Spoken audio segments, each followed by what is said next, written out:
கிருஷ்ணகிரி அருகே பெரிய ஏரிக்கரையில் மிகவும் பிரசித்தி பெற்ற ஸ்ரீ காலபைரவர் திருக்கோவிலில் மகா குடமுழக்கு நீராட்டு விழாவினை முன்னிட்டு காசி உள்ளிட்ட புண்ணிய தலங்களில் இருந்து எடுத்து வரப்பட்ட தீர்த்தங்களுடன் மேலத்தாளங்களுடன் எடுத்து வரப்பட்டது.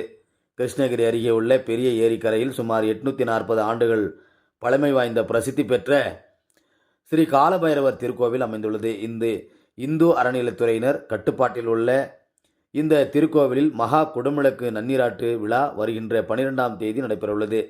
இந்த விழாவினை முன்னிட்டு முதல் நாளில் பைரவர் கொடி பூஜை வெகு விமர்சையாக நடைபெற்றது. இதனைத் தொடர்ந்து விரதம் கடைபிடித்துள்ள பக்தர்களுக்கு சிவசாஸ்திரியார்கள் மூலமாக கங்கணம் கட்டப்பட்டது.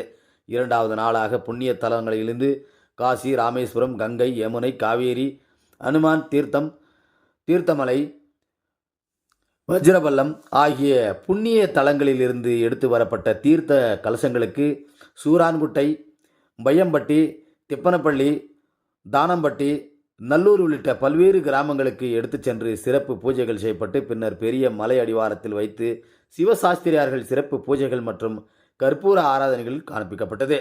இதனையடுத்து அனைத்து தீர்த்த குடங்களும் மேலத்தாளங்கள் முடங்க ஊர்வலமாக ஸ்ரீ காலபைரவர் திருக்கோவிலுக்கு கொண்டு வரப்பட்டது.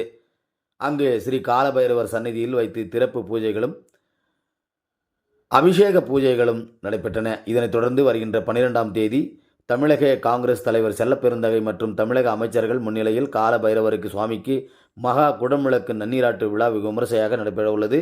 இந்த விழாவிற்கான ஏற்பாடுகளை இந்து அறநிலைத்துறை செயல் அலுவலர் சிவா, முன்னாள் அறங்காவலர் குழு தலைவர் PC சேகர், அறக்கட்டளை தலைவர் வேலாயுதம் மற்றும் கோவில் தர்மகர்த்தாக்கள் கிருஷ்ணமூர்த்தி, பைரேஷ், ஜெயராமன், மீசை பைரப்பன் உள்ளிட்ட பலர் சிறப்பாக செய்து வருகின்றனர் என்பது குறிப்பிடத்தக்கது.